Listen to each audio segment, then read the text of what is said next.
بسم اللہ الرحمن الرحیم۔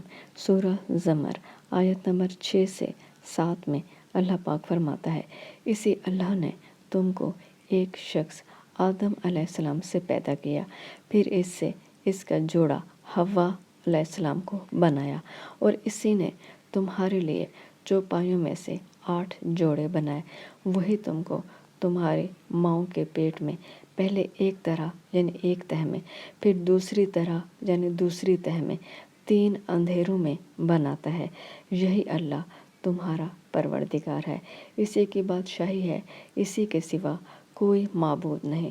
پھر تم کہاں پھرے جاتے ہو؟